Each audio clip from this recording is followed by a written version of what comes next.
I used to think of myself as a responsible man. Not exciting, not especially generous, but steady. The kind of person who paid bills on time, kept receipts in a folder, bought used cars, and didn't gamble. I married late, kept my credit score clean, and treated money like a tool. Something you respect because it can cut you if you get sloppy. That self-image mattered to me. It was the one thing I could point to when other parts of my life felt average. I was careful. I was in control. When my friend Matt started unraveling in our early 20s, I told myself I was watching a different kind of person. Someone reckless with money, reckless with choices. I told myself his problems were his own doing. That story stayed intact for a long time. Until the day he saved my life, and I realized what I'd mistaken for responsibility was, in practice, a kind of cowardice dressed up as prudence. Matt and I met at a community college because we were both working and taking classes at odd hours. He was funny in a dry way, like he could see the punchline in the room before anyone else did. He also had that energy people call entrepreneurial when it works and unstable when it doesn't. I was the opposite. I lived with 2 roommates, drove an old Civic, and carried a notebook where I tracked every dollar. Matt was always talking about opportunity. He'd sell used textbooks online, flip phones, buy and resell sneakers. He didn't hoard money, he moved it. Watching him made me nervous, like standing too close to a cliff. Then his dad got sick. It wasn't dramatic in the movie sense, no sudden crash, no heroic scene. Just a diagnosis that came with a drip of appointments, co-pays, medication changes, and bills that arrived in envelopes like slow threats. Matt's dad was a truck driver. His mom worked part-time. They weren't poor, but they weren't padded. Everything depended on the dad's health staying predictable, and it stopped being predictable. Matt started missing classes. He looked older in a matter of weeks. And then he asked me for money. It was a Tuesday night after class. We were walking to our cars and Matt said, "Can I talk to you?"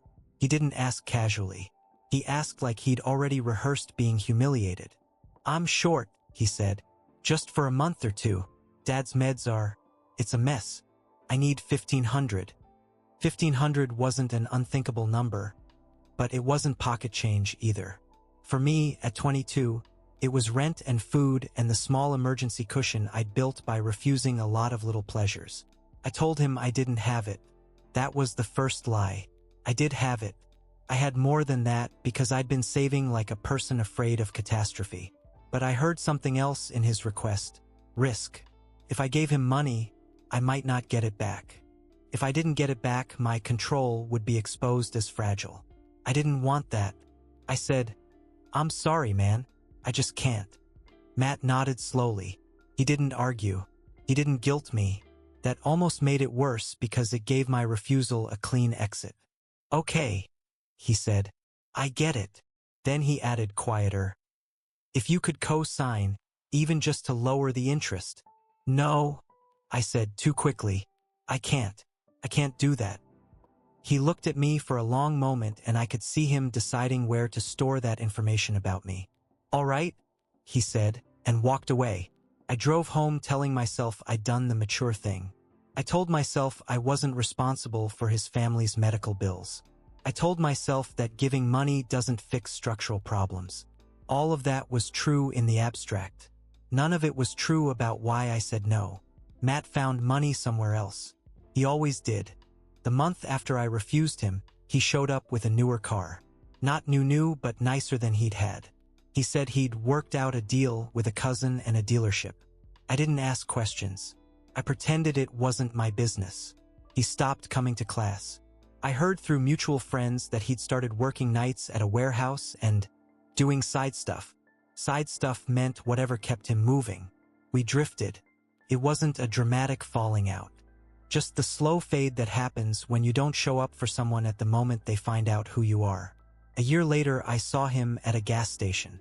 He looked tired, thinner, jaw tight. We exchanged those shallow smiles people give when they can't decide if they're still friends. "How's your dad?" I asked. Matt hesitated. "He passed," he said. No extra words. Just that. I said I was sorry. I meant it. But I also felt a quiet relief that the crisis was over, as if his life had returned to being his problem. He nodded once and said, "Yeah." Then he got in his car and drove away. I watched him leave and told myself the past was done. I hadn't helped him, but life moves on. People adjust. That was my first false resolution. The belief that refusing to help someone is a moment that ends, not a debt that waits. Time did what it does. I finished school, got a job in operations for a mid-sized company, climbed into management. I married a woman named Claire who liked stability as much as I did. We bought a house with a fixed-rate mortgage and a spreadsheet budget. We had one child, a daughter, and did the normal suburban dance. Daycare, retirement accounts, a 529 plan. I kept my identity as the careful one. In arguments, I was the one who said, "Let's look at the numbers." I liked being right in a way that felt like morality. Then the hidden financial truth started taking shape without my noticing. It began with a letter from the IRS. It wasn't an audit at first, just a notice that income reported under your social security number appears inconsistent with filings, a discrepancy, a request for clarification. I laughed when I read it because it seemed absurd. I didn't have side income. I wasn't that kind of person. Claire didn't laugh. She read the letter twice and said, "This is serious." I called the number, waited on hold, and got a board agent who read off details. Something had been filed with my name attached. Income one didn't recognize.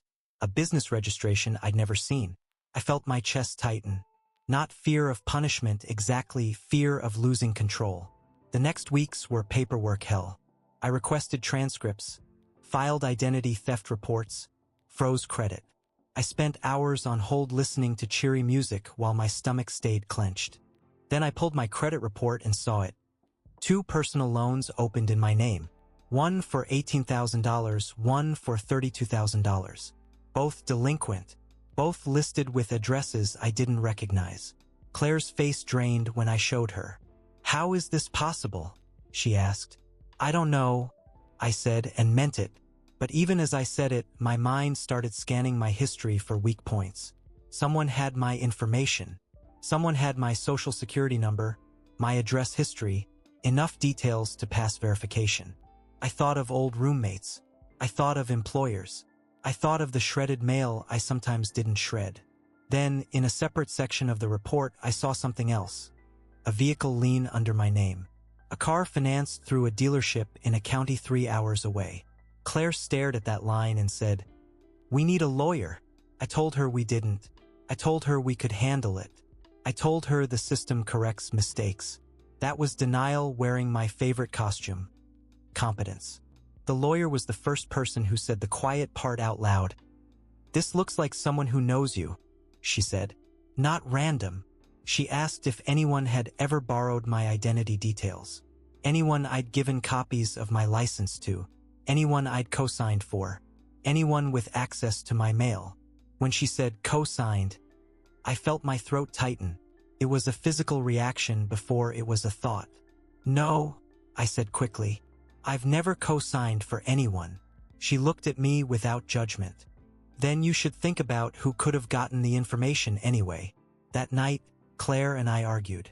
Not loudly, not theatrically. The quiet kind of argument where each sentence is a small knife. "You always think you can outthink things," she said. "This is bigger than you." "I'm doing everything," I snapped. "I'm the one on the phone all day. And I'm the one worrying about our daughter's college account getting drained because you want to feel in control," she said. The next morning, I went to the bank to review accounts and found something I hadn't known existed. A dormant savings account opened years earlier, linked to my name, with a balance of $0. It had been opened when I was 22, around the time Matt asked me for money. I stared at the opening date and felt a slow cold spread through me. I hadn't opened that account. I did what I always do when scared. I built a timeline. At 22, I lived with roommates. My mail was often left on a shared table. I worked part-time. I was obsessed with budgeting. I had my social security card in a desk drawer because I thought locking it away would make it safe. Matt had been at my apartment plenty of times. He'd sat at my kitchen table, watched me write numbers in my notebook, teased me for being an accountant in training. He'd known my birthday, my mother's maiden name probably, the name of my first dog. I'd mentioned it once in a story. The answers to the lazy security questions people use because they think nobody will ever care enough to guess. I didn't want to make the leap. Accusing Matt felt wrong. Not because I trusted him, but because it would force me to reopen everything I'd sealed away. The refusal, the resentment, the way our friendship ended. But the timeline pointed in his direction like an arrow. So I searched his name online. He had a LinkedIn page now, different last name listed as preferred. He worked in logistics consulting. He had a neat headshot, a confident smile. In his about, he wrote about creative problem solving and helping clients navigate financial constraints. I stared at that phrase, financial constraints, and felt something twist. Then I clicked on a news link someone had shared. An article about a fraud case in another state, a ring that used stolen identities to finance vehicles and take out loans. The photo was small, blurry, but I recognized the shape of his face. Matt was listed as a person of interest. The first major twist was simple and brutal. Matt hadn't just been reckless after I refused him. He'd gone into fraud, and he'd gotten good at it. The second twist came right behind it. He hadn't used my identity because I was random. He used it because I was safe. Clean credit. Predictable. The careful friend who never co-signed for anyone. I sat in my office at home and felt my hands shake. Not with anger yet. With a sick, delayed understanding of how my refusal had echoed forward. If I'd helped him then, would he have gone down this path? That question isn't fair, but guilt isn't fair. I wanted to call the police immediately, to punish him, to erase him from my life with legal force. Claire wanted that too. She wanted certainty. But another part of me resisted. Not out of loyalty, out of fear. If this became official, if my name showed up in court filings, what would my employer think? What would my neighbors think? What would my daughter eventually learn? I told myself we could resolve it quietly. I told myself exposure would harm us more than him. That was the morally questionable choice I made, the one that later came back. I chose reputation over justice. We filed identity theft paperwork but avoided naming a suspect. We let the institutions do their slow processes. Some debts got erased, some didn't. It lingered, unresolved, like a low-grade infection. And then, for a while, life seemed to stabilize. This is the false resolution. The IRS accepted my identity theft documentation. The loans were marked as fraudulent. My credit score recovered, mostly. The lawyer said we'd contained it. Claire stopped looking at me like I was a stranger who'd brought danger into the house. I told myself the worst was over. I didn't hear from Matt. I didn't see his name in the news again. The ring case faded from headlines. I relaxed enough to sleep without waking at 3 a.m. to check account balances. Then my company announced layoffs. I was in middle management, not untouchable. My department was redundant after a merger. I got a severance package and a friendly speech about valued contributions. I nodded, shook hands, and walked to my car feeling like the air had been sucked out of my chest. Money became tight fast. Severance disappears faster than you think when you have a mortgage and a child and health insurance premiums that suddenly become your problem. Claire picked up extra shifts at her job. I started consulting. We cut expenses. I told myself we'd manage. Then my daughter got sick. Not life-threatening in the immediate sense, but complicated enough to require tests, specialists, and a hospital stay that produced a stack of bills that looked like a misprint. Even with insurance, we were staring at numbers that made my stomach lurch. I remember thinking, late one night in the hospital hallway, that I was standing exactly where Matt had stood years ago. Overwhelmed, embarrassed, calculating. And that's when the past stopped being a contained problem and became a living thing again. The hospital required a deposit before scheduling a necessary procedure. It wasn't a bribe, it was policy, but it felt like someone holding my child's health behind glass. Claire and I scraped what we could.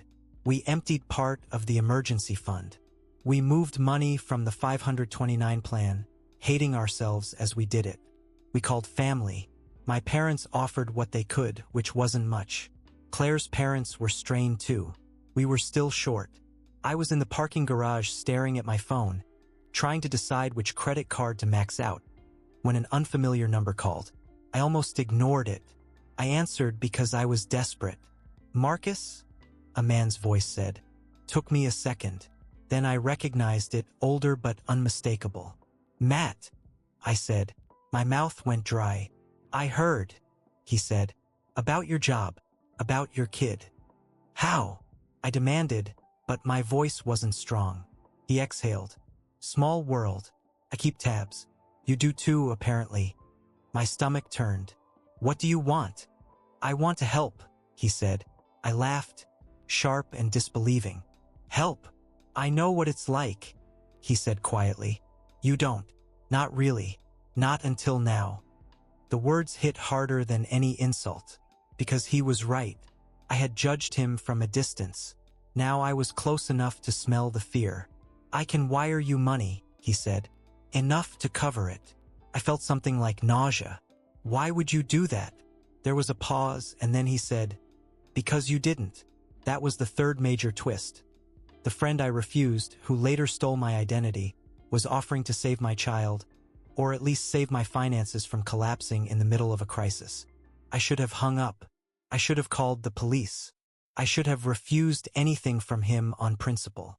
Instead, I stood in the garage with my head against a concrete pillar and felt the weight of my own desperation.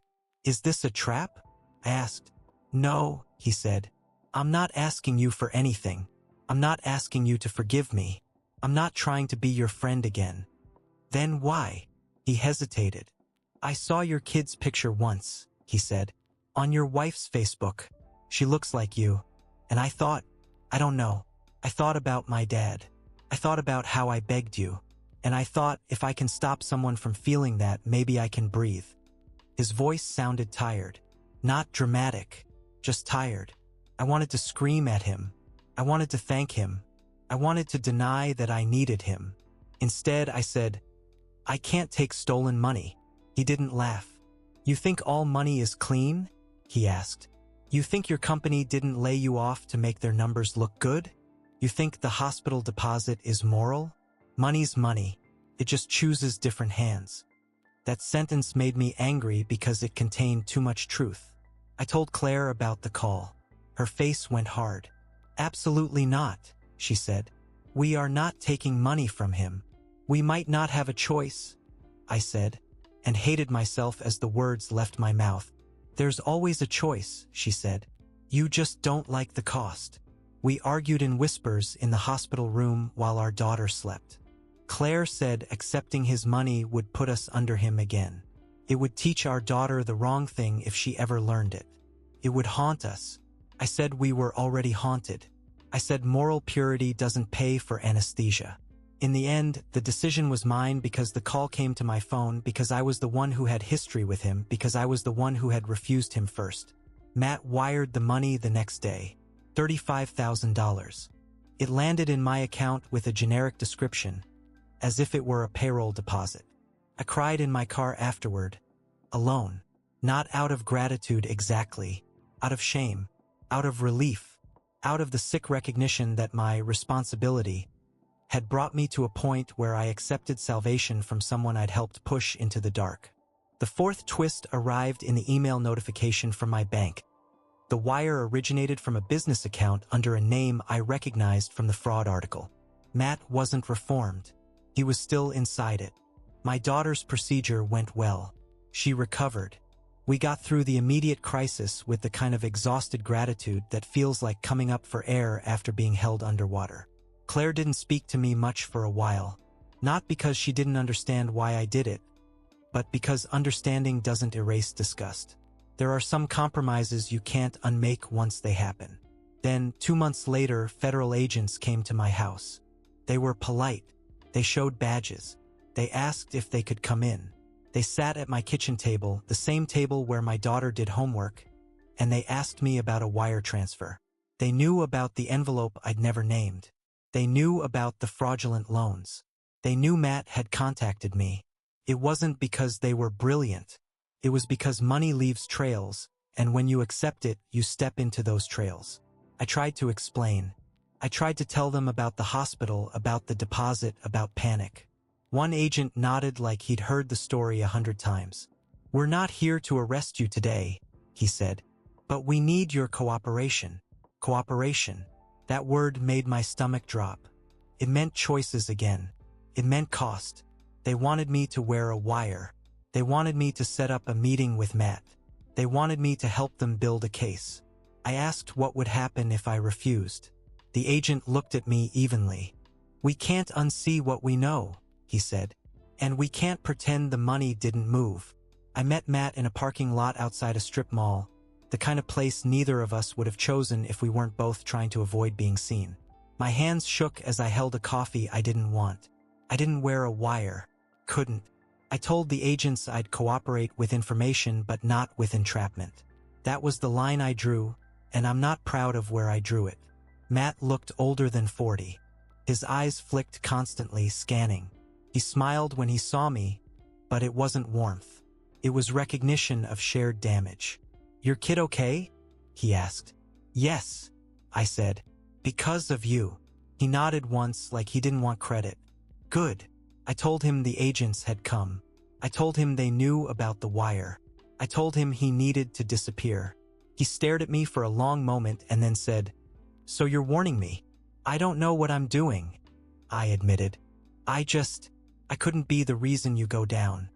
He gave a small, bitter laugh. "You already were," he said, not cruelly, just factually. "Back when it mattered." Then he leaned forward and said something that finally recontextualized the entire story. "I didn't use your identity because I hated you," he said. "I used it because you were the only person I still thought of as clean. I thought if I could borrow your clean for a while, I could get my dad through. And then I never stopped borrowing. I felt like I couldn't breathe. Not because it excused him, but because it implicated my self-image. My cleanliness had been his tool. My refusal had been his justification. My control had been his resource. We sat there in silence, two men staring at the same invisible ledger. Matt left town. That's what I assume. He vanished from any online trace I could find. The agents called me, frustrated. I gave them what I knew. They didn't charge me, not formally, but my bank closed my account anyway. "Risk policy," they said. My new job offer evaporated after a background check flagged association with ongoing investigation. Claire and I stayed married, but the marriage changed shape. Not broken, not repaired, just permanently altered, like a bone that heals but aches in cold weather. We rebuilt savings slowly, paying off the hospital debt with a bitterness that made every payment feel like chewing grit. Sometimes, late at night, I think about the wire transfer sitting in our history like a stain. I think about the old version of me who said no to $1,500 because he wanted to stay clean. I think about how that cleanliness turned out to be a kind of selfishness with good branding. Matt saved my child in the practical sense. He also saved my life in a different sense, by forcing me to see myself without the flattering story. And the unsettling part is that I don't know whether I'm grateful or ashamed more. I just know the debt doesn't feel paid. It feels like it's still there, quietly accruing, waiting for the next moment someone asks for help and I have to decide what kind of man I really am.